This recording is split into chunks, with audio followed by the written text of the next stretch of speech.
Assalamualaikum warahmatullahi wabarakatuh.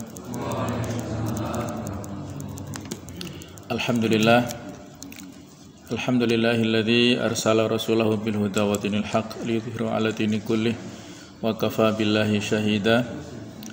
Asyhadu an la ilaha illallah wahdahu la syarikalah wa asyhadu anna Muhammadan abduhu wa rasuluhu la nabiyya ba'dah.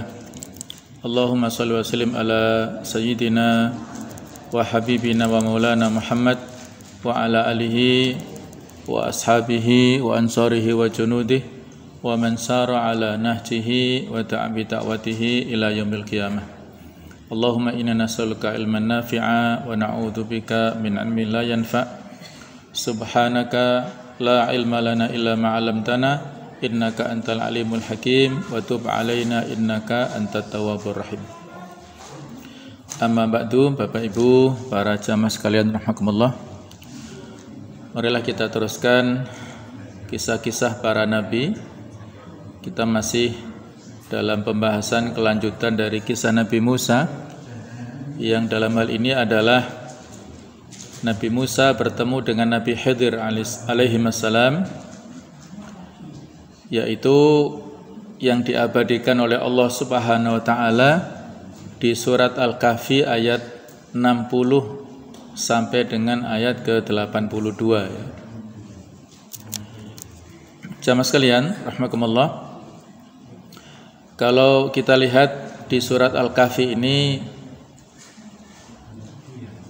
tentang kisah Nabi Musa bertemu dengan Nabi Khidir ini bisa kita baca di ayat 60 sampai dengan 82. Ini bisa kita klasifikasikan menjadi 4 episode, 4 bagian, di mana pada episode pertama di surat Al-Kahfi ayat 60 sampai dengan 64, yaitu perjalanan Nabi Musa yang ditemani oleh asistennya atau oleh pendampingnya yang bernama Yusha bin Nun. Jadi mereka berdua berusaha untuk menemui Nabi Khidir. Kemudian episode kedua, yaitu pada ayat 65 sampai dengan ayat 70, pertemuan pertama antara Nabi Musa dan Nabi Khidir. Dan pada episode ketiga ayat 71 sampai dengan 77, yaitu perjalanan Musa dan Nabi Khidir. Dan episode keempat yaitu ayat 78 sampai dengan 82, perpisahan antara keduanya. Nah, jamaah sekalian, siapakah Nabi Khidir itu? Ada beberapa pendapat atau penriwayat, di antaranya bahwa menurut Abdullah bin Abbas bahwa Nabi Khidir ini adalah seorang anak cucu Nabi Adam yang taat beribadah kepada Allah Subhanahu wa taala dan ditangguhkan ajalnya. Ini yang masyhur ya di kalangan ulama seperti itu ya, sebagaimana yang pernah kita bahas. Ada sebuah riwayat atau pendapat di antara Nabi atau Rasul itu ada 4 yang disinyalir ya, menurut pendapat ini masih ditangguhkan ajalnya, yaitu Nabi Idris alaihissalam, kemudian Nabi Khidir ini, kemudian Nabi Ilyas dan Nabi Isa alaihissalam. Jadi ini pendapat yang masyhur ya, walaupun ya kita belum tahu sejauh mana tingkat validasinya, tapi yang populer seperti itu ya, Allahu a'lam bishawab. Nah, adapun ibunya, ibu Nabi Khidir ini berasal dari Romawi, sedangkan ayahnya adalah keturunan bangsa Persia. Kemudian menurut Mufassir Mahmud Al-Alusi menambahkan bahwa ia tidak membenarkan semua pendapat mengenai riwayat asal-usul Nabi Khidir, tetapi Imam Nawawi mengatakan bahwa ia adalah seorang putra raja. Ini disebutkan dalam kitab Fathul Bari ya, kata karangan dari Ibnu Hajar Al-Asqalani. Para ulama berbeda pendapat berkenaan dengan Nabi Khidir ini.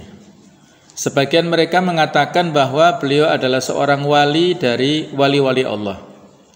Ini adalah pendapat dari kaum Sufi, bahwa Nabi Khidir adalah seorang wali yang memiliki karomah, memiliki banyak keistimewaan.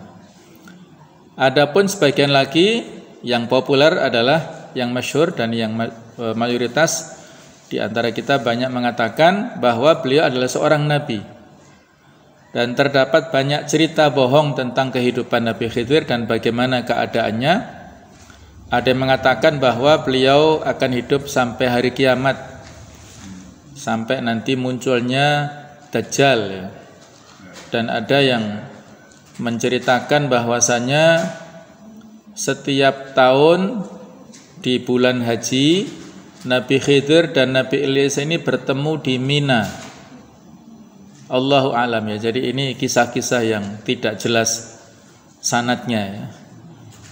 Seperti itulah ya. Yang jelas kisah Khidir tidak dapat dijabarkan melalui nas-nas atau hadis-hadis yang otentik atau yang bisa dipegang, bisa dipertanggungjawabkan ya. Dalam hadis dari Abu Hurairah radhiyallahu anhu bahwasanya Rasulullah sallallahu alaihi wasallam bersabda, "Innama summiyal khadira annahu jalasa ala farwatin bayda fa idza hiya tahtazzu min khalfihi khadra." Beliau dinamakan Khadir atau Khidir yang artinya adalah hijau ya. Jadi Khadir itu adalah artinya hijau. Annahu jalasa ala farwatin bayda. Dinamakan demikian karena beliau pernah duduk di atas tanah putih. Fa idza hiya tahtazzu, tiba-tiba berguncang tanah tersebut min khalfihi, dari belakang beliau, khadra, kemudian berwarna hijau. Jadi berubah warnanya. Ini hadis sahih riwayat dari Al-Bukhari, kemudian At-Tirmidzi dan Ibnu Hibban ya. Jadi yang dimaksud tanah putih adalah tanah yang kering tanpa tumbuhan ya. Jadi karena beliau duduk, maka dengan izin Allah Subhanahu wa taala tiba-tiba saja tanahnya berguncang, dan yang sebelumnya kering tandus tidak ada tumbuhannya, dengan izin Allah bisa berwarna hijau dan subur ya. Itulah keistimewaan yang dimiliki oleh Nabi Khidir ini. Dalam riwayat yang lain dari Abu Hurairah radhiyallahu anhu, anin Nabi sallallahu alaihi wasallam qala, "Innama sumiyal khadira annahu jalasa ala farwatin bayda fa idza hiya tahtazu min khalfi khadra." Ini memperkuat seperti yang tadi ya. Sesungguhnya ia dinamakan Khidir karena beliau duduk di atas rumput yang berwarna putih. Maka tiba-tiba rumput itu bergerak dari belakangnya dan menjadi warna hijau atau khadra. Allahu a'lam ya. Inilah riwayat yang memperkuat dari yang di atas tadi ya. Nah, jamaah sekalian rahimakumullah, suatu saat Allah Ta'ala memberikan teguran kepada Nabi Musa alaihissalam. Ini diceritakan menurut Abdullah bin Abbas dan Ubay bin Ka'ab. Mereka menceritakan bahwa dia mendengar Nabi Muhammad SAW bersabda, "Sesungguhnya pada suatu hari Nabi Musa berdiri di khalayak Bani Israel. Lalu beliau ditanya, 'Siapakah orang yang paling berilmu?' Maka Nabi Musa menjawab, 'Aku.' Maka Allah menegur Nabi Musa dengan firman-Nya yang artinya, 'Sesungguhnya di sisiku ada seorang hamba yang berada di pertemuan dua lautan dan dia lebih berilmu daripada kamu.' Majma' al-Bahraini. Lantas Nabi Musa pun bertanya, 'Wahai Tuhanku, di manakah aku dapat menemuinya?' Allah pun berfirman, 'Bawalah bersama-sama kamu seekor ikan di dalam sangkar, dan sekiranya ikan tersebut hilang, maka disitulah kamu akan bertemu dengan hambaku itu.' Sesungguhnya teguran Allah itu mencetuskan keinginan yang kuat dalam diri Nabi Musa untuk menemui hamba yang soleh itu, di samping itu Nabi Musa juga ingin sekali mempelajari ilmu dari hamba Allah tersebut. Maka kemudian menunaikan perintah Allah itu dengan membawa ikan di dalam wadah dan berangkat bersama-sama pembantunya yang juga murid yang bernama adalah Yusha bin Nun. Beliau dikatakan juga sebagai seorang nabi ya, tapi bukan rasul. Ini riwayat yang lain memperkuat dari yang di atas, isinya hampir sama. Jadi ada latar belakang yang terjadi pada saat itu ya, ketika beliau bicara di tengah-tengah Bani Israel, Nabi Musa mengajak mereka, mendakwahkan kepada mereka untuk menyembah kepada Allah dan menceritakan kepada mereka tentang kebenaran. Pembicaraan Nabi Musa sangat lengkap, sangat komprehensif dan tepat.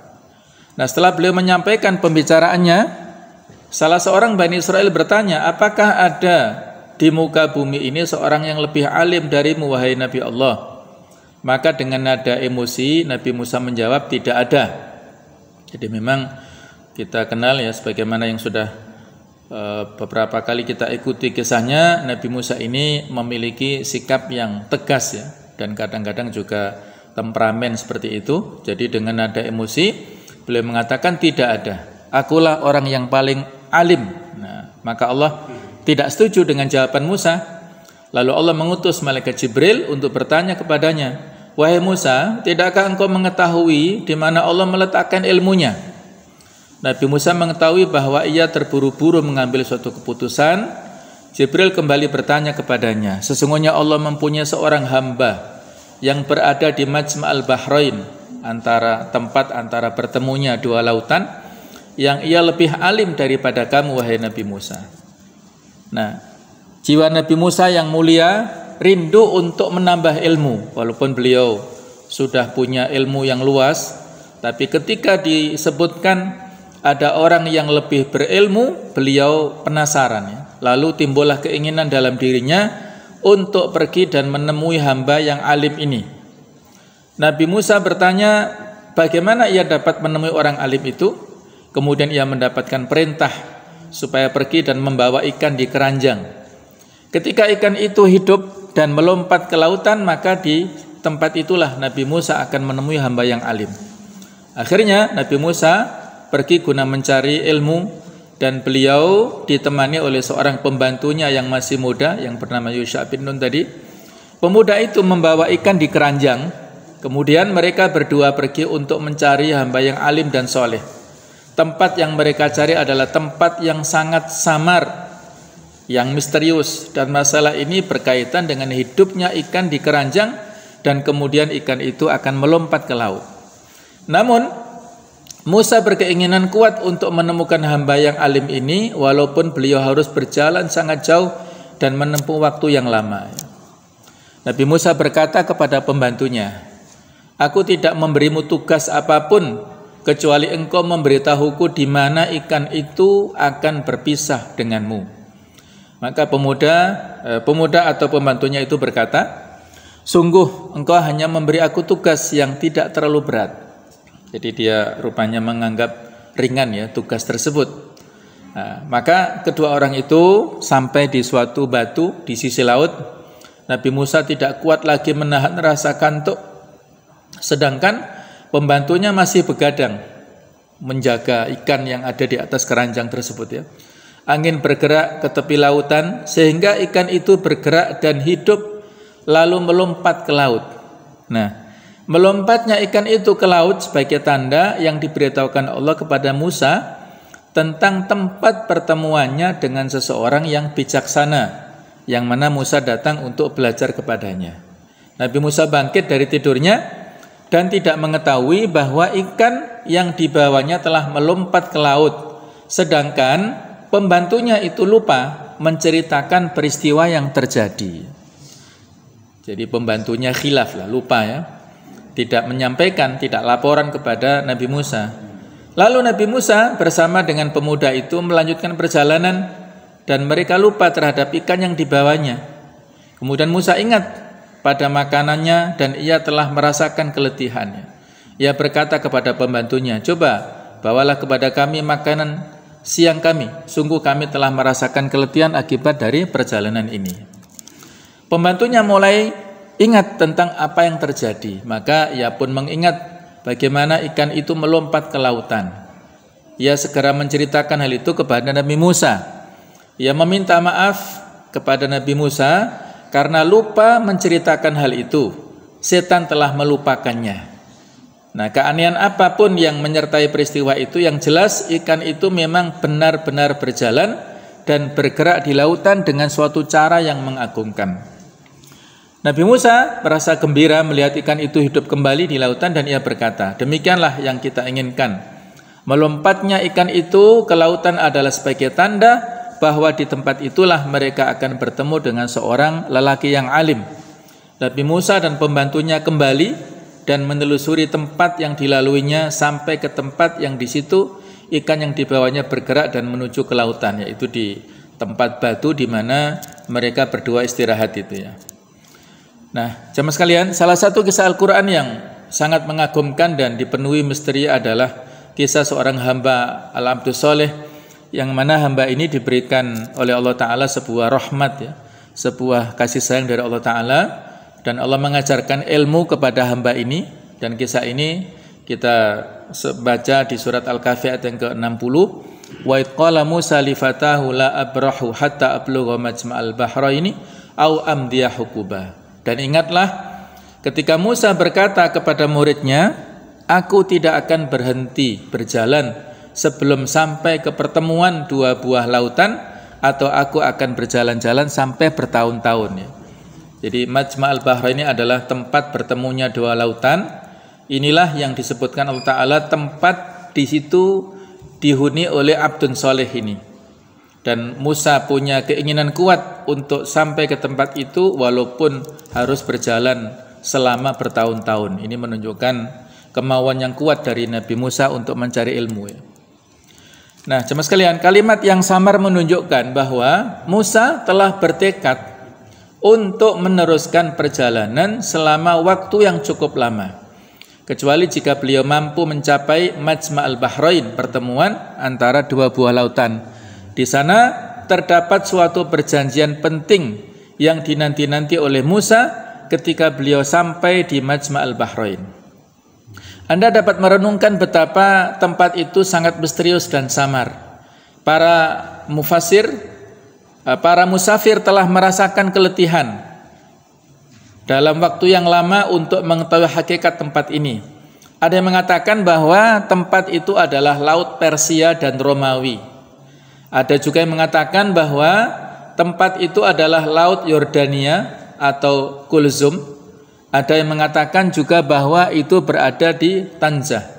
Ada yang berpendapat itu terletak di Afrika. Ada lagi yang mengatakan bahwa itu adalah Laut Andalus. Tetapi mereka tidak dapat menunjukkan bukti yang kuat dari tempat-tempat itu. Jadi para ahli sejarah sudah melacak kira-kira tempat Majma'al Bahrain ya sebagai kisah yang fenomenal ini tempatnya di mana, tidak ada yang valid ya. Seandainya tempat itu harus disebutkan, niscaya Allah akan menyebutkan. Namun Al-Quranul Karim sengaja menyembunyikan tempat itu, sebagaimana Al-Quran tidak menyebutkan kapan itu terjadi. Ya memang ya tentang tempat tidak disebutkan secara definitif ya. Barangkali Allahu a'lam ya, di antara hikmahnya ya bisa jadi supaya tidak menjadi tempat yang dikeramatkan. Kalau jelas di tempatnya di situ nanti dijadikan sebagai tempat yang sakral, tempat yang dikeramatkan, terus akhirnya mencari dijadikan sebagai sarana mencari yang macam-macam lah di situ ya. Nah, barangkali seperti itu, Allah alam ya. Jadi Al-Quran tidak menyebutkan nama-nama orang-orang yang terdapat dalam kisah itu karena adanya hikmah yang tinggi yang kita tidak mengetahuinya. Termasuk Al-Abdus Soleh ini tidak disisakan dalam Al-Quran nama secara harfiahnya ya. Tapi para mufasir mengatakan beliau adalah Al-Khidir tadi. Kisah tersebut berhubungan dengan suatu ilmu yang tidak kita miliki, karena biasanya ilmu yang kita kuasai berkaitan dengan sebab-sebab tertentu, dan tidak juga ia berkaitan dengan ilmu para nabi, karena biasanya ilmu para nabi berdasarkan wahyu. Kita sekarang berhadapan dengan suatu ilmu dari suatu hakikat yang samar, ilmu yang berkaitan dengan takdir yang sangat tinggi, ilmu yang dipenuhi dengan rangkaian tabir yang tebal. Di samping itu, tempat pertemuan dan waktunya antara hamba yang mulia ini dan Musa juga tidak kita ketahui. Demikianlah kisah itu terjadi tanpa memberitahu kita kapan terjadi dan di mana tempatnya. Al-Quran sengaja menyembunyikan hal itu, bahkan Al-Quran sengaja menyembunyikan pahlawan dari kisah ini. Allah mengisyaratkan hal tersebut dalam firman-Nya, "Fawajada abdan min ibadina." Maka keduanya ini, yaitu Nabi Musa dan Yusha tadi, menemukan seorang hamba di antara hamba-hamba kami. Atainahu rahmatan min indina, yang telah kami berikan kepadanya rahmat, kasih sayang dari min indina, dari Allah Ta'ala.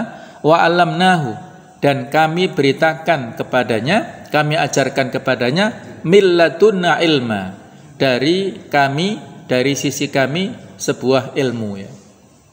Jadi inilah ada kata-kata milladunna ini, sehingga ada sebagian kita diantaranya memiliki pendapat ya, bahwasanya ada ilmu itu yang berdasarkan muktasabah ya, ilmu yang berdasarkan usaha, ada ilmu yang mauhibah atau mauhubah, ilmu yang diberikan ya oleh Allah Ta'ala, yang dikenal dengan ilmu laduni. Nah itu ya, ilmu laduni itu adalah diisyaratkan ataupun inspirasinya dari sini ya, milladunna. Jadi ilmu dari sisi Allah Ta'ala secara langsung ya. Tidak ada sebuah proses ya, tidak ada proses belajar ya, tidak melalui sebab akibat tadi, tapi adalah langsung dari sisi Allah Subhanahu wa Ta'ala. Nah, Al-Quranul Karim tidak menyebutkan siapa nama hamba yang dimaksud ini, yaitu hamba yang dicari oleh Nabi Musa agar ia dapat belajar darinya. Nabi Musa adalah seorang yang diajak bicara langsung oleh Allah, dan ia salah seorang ulul azmi dari para rasul. Beliau adalah pemilik mukjizat tongkat dan tangan yang bercahaya, dan seorang nabi yang Taurat diturunkan kepadanya tanpa melalui perantara ya. Artinya ini kedudukan yang sangat tinggi gitu ya, di antara manusia yang lain. Namun dalam kisah ini beliau menjadi seorang murid, seorang pencari ilmu yang sederhana, yang harus belajar kepada gurunya dan menahan penderitaan di tengah-tengah belajarnya itu. Jadi luar biasa kedudukan beliau yang sudah demikian tinggi, tiba-tiba harus menempatkan diri sebagai pencari ilmu, sebagai seorang murid yang harus tawadhu, harus tunduk kepada gurunya. Lalu siapakah gurunya atau pengajarnya ini? Pengajarnya adalah seorang hamba yang tidak disebutkan namanya dalam Al-Quran, meskipun dalam hadis yang suci disebutkan beliau adalah Nabi Khidir alaihissalam. Nabi Musa berjalan bersama hamba yang menerima ilmunya dari Allah Ta'ala tanpa sebab-sebab penerimaan ilmu yang biasa kita ketahui. Mula-mula Khidir menolak ditemani oleh Nabi Musa. Nabi Khidir memberitahu Musa bahwa ia tidak akan mampu bersabar bersamanya. Jadi pada saat dalam riwayat lainnya disebutkan ketika Nabi Musa menelusuri pinggir pantai tersebut bersama asistennya, tiba-tiba di tempat di mana ikan melompat dari keranjang itulah menemukan Nabi Khidir sedang melaksanakan ibadah atau semacam sholat ya di lautan tersebut. Allahu alam bagaimana detailnya ya, tapi yang jelas saat itulah Nabi Khidir ditemui oleh Nabi Musa ya, dan akhirnya Khidir mau ditemani oleh Nabi Musa, tapi dengan syarat hendaklah ia tidak bertanya tentang apa yang dilakukan Nabi Khidir, sehingga Khidir menceritakan kepadanya. Khidir merupakan simbol ketenangan dan diam. Ia tidak berbicara dan gerak-geriknya menimbulkan kegelisahan dan kebingungan dalam diri Nabi Musa. Sebagian tindakan yang dilakukan oleh Khidir jelas-jelas dianggap sebagai kejahatan di mata Nabi Musa. Sebagian tindakan Khidir yang lain dianggap Musa sebagai hal yang tidak memiliki arti apapun, dan tindakan yang lain justru membuat Nabi Musa bingung dan membuatnya menentang. Meskipun Nabi Musa memiliki ilmu yang tinggi, dan kedudukan yang luar biasa, namun beliau mendapati dirinya dalam keadaan kebingungan melihat perilaku hamba yang mendapatkan karunia ilmunya dari sisi Allah Subhanahu wa taala. Ilmu Musa yang berlandaskan syariat menjadi bingung ketika menghadapi ilmu hamba ini yang berlandaskan hakikat. Jadi dalam teori keyakinan yang dimiliki oleh perspektif tasawuf oleh orang-orang sufi, bahwasanya ada tingkatan-tingkatan, ya, ada syariat, ada hakikat, ada thariqat, ada hakikat, ada ma'rifat, ya. Jadi syariat ini yang dialami oleh masyarakat pada umumnya. Kemudian thariqat itu adalah cara-cara, artinya thariqat itu cara, ya, atau metode, cara tertentu dalam rangka untuk bertakarub kepada Allah. Jadi mereka menggunakan tradisi-tradisi keagamaan tertentu untuk, ya, takarub kepada Allah. Ini cara thariqat, ya. Yang kalau di Indonesia ada thariqah mu'tabarah yang menginduk kepada Jam'iyah Nahdiyah, ya. Itu ada 44, ya, kurang lebih lah, thariqah mu'tabarah, thariqat yang tersertifikasi lah bahasanya gitu, ya.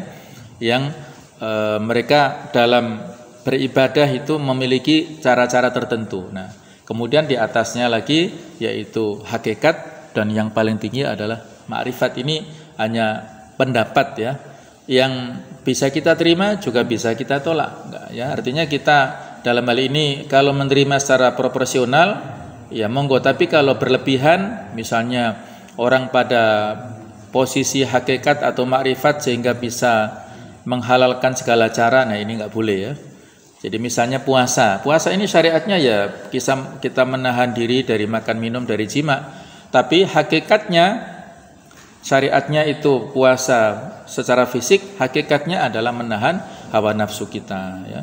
Salat syariatnya itu adalah dengan takbiratul ihram sampai dengan salam, tapi hakikatnya adalah tanha anil fahsya wal munkar. Nah, kalau kita sikapi secara profesional boleh, ya, tapi kalau misalnya kita nggak pernah lihat orang itu, nggak pernah sholat jamaah, nggak pernah sholat Jumat di masjid ini, nah, kenapa? Ya, sholatnya di Masjidil Haram misalnya, ya. Nah, itu sudah berlebihan, ya. Jadi kalau sudah seperti itu nggak boleh, ya. Dia sudah tingkatannya wali, nggak ikut sholat di masyarakat umum, tapi dia sholatnya di Masjidil Aqsa misalnya. Nah, itu nggak boleh, ya. Itu pemahaman yang menyimpang. Jadi syariat merupakan bagian dari hakikat. Terkadang hakikat menjadi hal yang sangat samar sehingga para nabi pun sulit memahaminya. Awan tebal yang menyelimuti kisah ini dalam Al-Quran telah menurunkan hujan lebat yang darinya mazhab-mazhab sufi di dalam Islam menjadi segar dan tumbuh. Bahkan terdapat keyakinan yang menyatakan adanya hamba-hamba Allah yang bukan termasuk nabi dan syuhada, namun para nabi dan para syuhada cemburu dengan ilmu mereka. Keyakinan demikian ini timbul karena pengaruh kisah ini, ya. Jadi tafsirnya macam-macam tadi, ya. Coba kita perhatikan permulaan kisahnya. Bagaimana Anda berhadapan dengan suatu kesamaran dan tabir yang tebal, di mana ketika Anda menjumpai suatu tabir di depan Anda terpampang, maka sebelum tabir itu tersingkap, Anda harus berhadapan dengan tabir-tabir yang lain. Akhirnya Nabi Musa sampai di tempat di mana ikan itu melompat. Mereka berdua sampai di batu di mana keduanya tidur di dekat situ. Lalu ikan yang mereka bawa keluar menuju laut. Di sanalah mereka mendapatkan seorang laki-laki. Kami tidak mengetahui namanya dan bagaimana bentuknya dan bagaimana bajunya. Kami pun juga tidak mengetahui usianya. Allahu a'lam. Yang kita ketahui hanyalah gambaran dalam Al-Quran yang dijelaskan di dalam ayat tadi yang sudah kita baca, bahwa jata abdan min ibadina atainahu rahmatan min indina wa alamnahu min laduna ilma. Lalu mereka berdua bertemu dengan seorang hamba di antara hamba-hamba kami yang telah kami berikan kepadanya rahmat dari sisi kami dan yang telah kami ajarkan kepadanya ilmu dari sisi kami. Jadi kata-kata atainahu rahmatan min indina ini menjadi bukti bahwasanya yang ditemui ada seorang nabi, ya, bukan semata-mata wali. Kalau wali kan manusia soleh biasa, tapi di sini ada kata-kata penegasan atainau rahmatan min indina. Ini menunjukkan bahwa beliau adalah seorang nabi di antara hamba-hamba Allah yang lain. Inilah aspek yang penting dalam kisah itu. Kisah ini terfokus pada sesuatu yang ada dalam jiwa, bukan tertuju pada hal-hal yang bersifat fisik atau lahiriah. Kita bisa baca di ayat 61 sampai 65 ya, yang kita baca langsung artinya ya.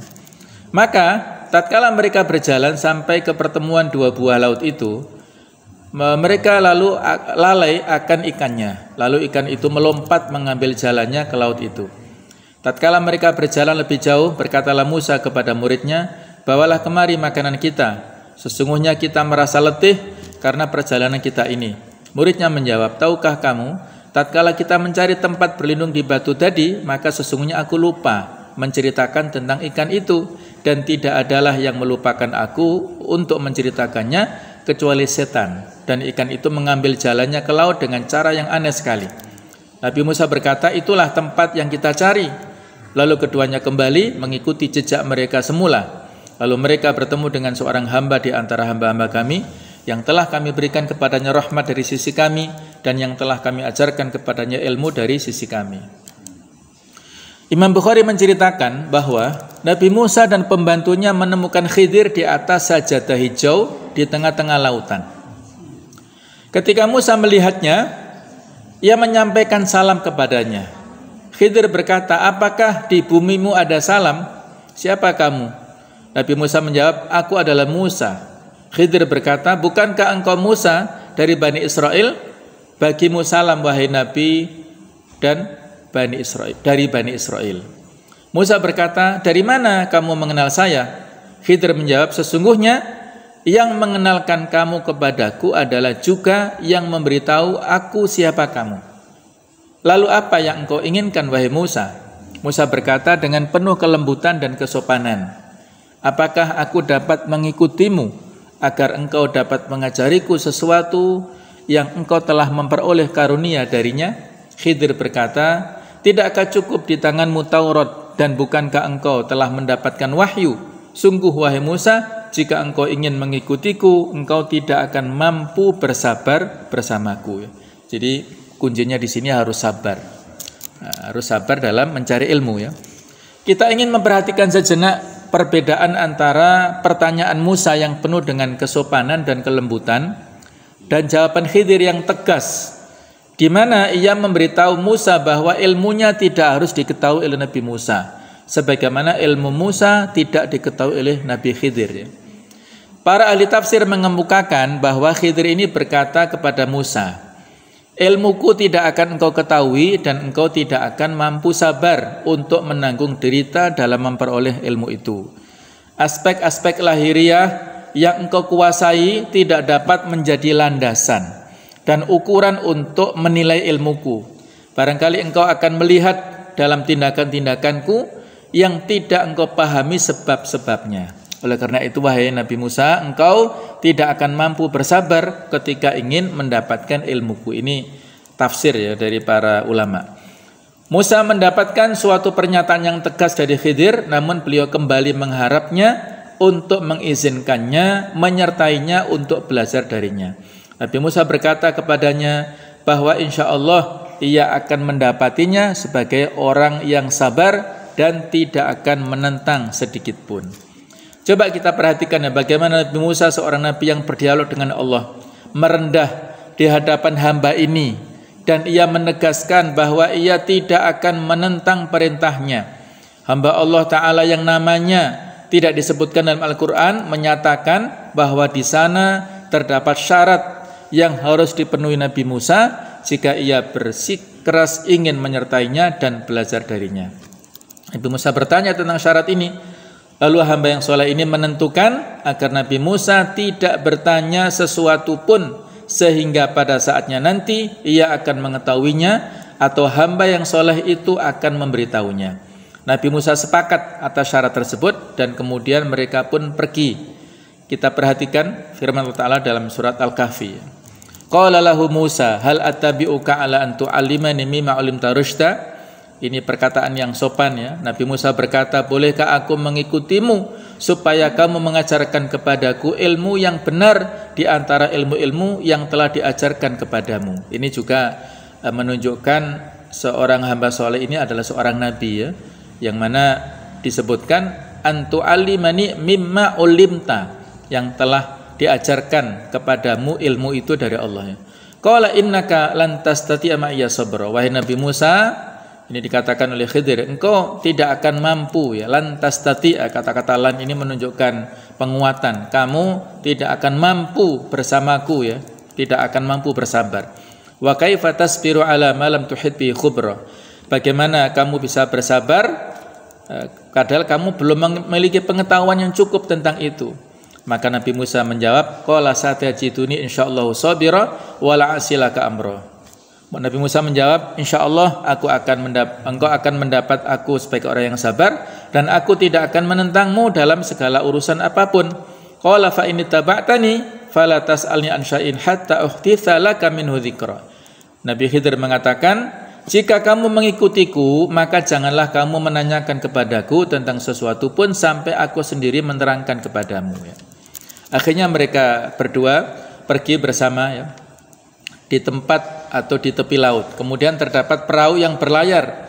Lalu mereka berbicara dengan orang-orang yang ada di sana agar mau mengangkut mereka. Para pemilik perahu ini mengenal Nabi Khidir, lalu mereka pun membawanya beserta Musa tanpa meminta upah sedikit pun kepadanya. Ini sebagai bentuk penghormatan kepada Nabi Khidir. Namun Nabi Musa dibuat terkejut ketika perahu itu berlabuh dan ditinggalkan oleh para pemiliknya. Nabi Khidir melubangi perahu itu. Ia mencabut papan demi papan dari perahu itu, lalu ia melemparkannya ke laut sehingga papan-papan itu dibawa ombak ke tempat yang jauh. Jadi tenggelam ya, perahunya menjadi tenggelam. Nabi Musa menyertai Khidir dan melihat tindakannya dan kemudian ia berpikir. Nabi Musa berkata pada dirinya, apa yang aku lakukan di sini? Mengapa aku berada di tempat ini dan menemani laki-laki yang aneh ini? Mengapa aku tidak tinggal bersama Bani Israel dan membacakan kitab Taurat kepada mereka ya, supaya mereka taat kepadaku? Sungguh para pemilik perahu ini telah mengangkut kami tanpa minta upah. Mereka pun telah berbuat baik ya, memuliakan kami, tetapi guruku ini justru merusak perahu itu dan melubanginya. Nah, tindakan Khidir ini di mata Musa adalah tindakan yang tercela ya. Kemudian bangkitlah emosi Nabi Musa sebagai bentuk kecemburuannya kepada kebenaran. Ia terdorong untuk bertanya pada gurunya dan ia lupa syarat tadi ya. Beliau lupa dengan syarat yang sudah ada kesepakatan. Nabi Musa bertanya, apakah engkau melubanginya agar para penumpangnya itu tenggelam? Sungguh engkau telah melakukan sesuatu yang tercela. Nah, mendengar pertanyaan lugas Musa, hamba Allah ini menoleh kepadanya dan menunjukkan bahwa usaha Musa untuk belajar darinya menjadi sia-sia karena Nabi Musa tidak mampu bersabar. Musa meminta maaf kepada Khidir karena ia lupa dan mengharap kepadanya agar tidak menghukumnya. Kemudian peristiwa berikutnya ya, mereka melanjutkan perjalanan sampailah di suatu kebun yang dijadikan tempat bermain-main oleh anak-anak kecil. Ketika anak-anak kecil itu sudah letih bermain, salah seorang mereka tampak bersandar di suatu pohon dan rasa kantuk telah menguasainya. Tiba-tiba Musa dibuat terkejut ketika melihat hamba Allah ini membunuh anak kecil itu. Pada saat anak itu tidur ya, Musa dengan lantang bertanya kepadanya tentang kejahatan yang baru saja dilakukan, membunuh anak laki-laki yang tidak berdosa. Hamba Allah itu kembali mengingatkan, wahai Nabi Musa, bahwa ia tidak akan mampu bersabar bersamanya. Musa minta maaf sekali lagi dan Musa berjanji tidak akan bertanya lagi. Nabi Musa berkata, ini adalah kesempatan terakhirku untuk menemanimu. Mereka pun pergi dan meneruskan perjalanan. Mereka memasuki suatu desa yang sangat bakhil ya. Penduduknya itu pelit. Nabi Musa tidak mengetahui mengapa mereka berdua pergi ke desa itu dan mengapa tinggal dan bermalam di sana ya. Jadi mereka mencari tempat menginap, tidak ada satupun yang mau untuk memberi penginapan pada Musa dan Nabi Khidir ini. Makan yang mereka bawa habis, lalu mereka minta makanan kepada penduduk itu, tidak ada satupun yang memberi makanan kepada mereka. Kemudian datanglah waktu sore, kedua orang itu ingin istirahat di sebelah dinding yang hampir roboh. Nabi Musa dibuat terkejut ketika melihat hamba itu berusaha membangun dinding yang nyaris roboh itu. Bahkan ia menghabiskan waktu malam untuk memperbaiki dinding itu dan membangunnya seperti baru. Nabi Musa sangat heran melihat tindakan gurunya. Bagi Musa, desa yang bakhil itu seharusnya tidak layak untuk mendapatkan pekerjaan yang gratis ini. Nabi Musa berkata, seandainya engkau mau, engkau bisa mendapat upah atas pembangunan tembok itu. Mendengar perkataan Nabi Musa itu, hamba Allah ini berkata kepadanya, ini adalah batas perpisahan antara dirimu dan diriku. Hamba Allah itu mengingatkan Musa tentang pertanyaan yang seharusnya tidak dilontarkan, dan ia mengingatkannya bahwa pertanyaan yang ketiga adalah akhir dari pertemuannya. Jadi ada 3 kasus yang dialami oleh Nabi Musa yang misterius ini ya. Kemudian hamba Allah itu menceritakan kepada Musa dan membongkar kesamaran dan kebingungan yang dihadapi Nabi Musa, bahwa setiap tindakan hamba yang soleh itu yang membuat Nabi Musa bingung bukanlah hasil dari rekayasa atau dari inisiatifnya sendiri. Ia hanya sekedar menjadi jembatan yang digerakkan oleh kehendak yang maha tinggi oleh Allah Ta'ala, di mana kehendak yang tinggi ini menyiratkan suatu hikmah yang tersembunyi. Tindakan-tindakan yang secara lahiriah tampak keras, namun pada hakikatnya justru menyembunyikan rahmat dan kasih sayang. Demikianlah bahwa aspek lahiriah bertentangan dengan aspek batiniah. Hal inilah yang tidak diketahui oleh Nabi Musa. Meskipun Musa memiliki ilmu yang sangat luas, tetapi ilmunya tidak sebanding dengan hamba ini. Ilmu Musa laksana status air dibandingkan dengan ilmu hamba ini, sedangkan hamba Allah itu hanyalah memperoleh ilmu dari Allah yang sedikit ya, sebesar air yang terdapat pada paruh burung yang mengambil dari lautan. Nah, hamba Allah itu menyingkapkan 2 hal kepada Nabi Musa. Ia memberitahukan bahwa ilmunya, yakni ilmu Musa sangat terbatas. Kemudian ia memberitahunya bahwa banyak dari musibah yang terjadi di bumi, justru di balik itu terdapat rahmat yang besar. Nah, inilah hikmah yang besar yang bisa kita pahami ya. Mungkin kita melihat sesuatu yang tidak kita inginkan, tapi justru di sana ada hikmah. Beliau ceritakan satu persatu ya. Pemilik perahu itu akan menganggap bahwa usaha melubangi perahu mereka merupakan suatu bencana bagi mereka. Tetapi sebenarnya di balik itu terdapat kenikmatan, yaitu ya, kenikmatan yang tidak dapat diketahui kecuali setelah terjadinya peperangan, di mana raja akan memerintahkan untuk merampas perahu-perahu yang ada. Lalu raja itu akan membiarkan perahu-perahu yang rusak. Dengan demikian sumber rezeki keluarga-keluarga mereka akan tetap terjaga dan mereka tidak akan mati kelaparan. Jadi raja yang menang dalam peperangan ini zalim, merampas semua perahu yang ada. Kalau perahunya sudah tenggelam, kan tidak ada yang dirampas ya. Jadi ketika suatu saat nanti mereka akan mendapatkan kembali perahu yang tenggelam tersebut, mereka bisa manfaatkan lagi ketika raja ini sudah hilang gitu ya.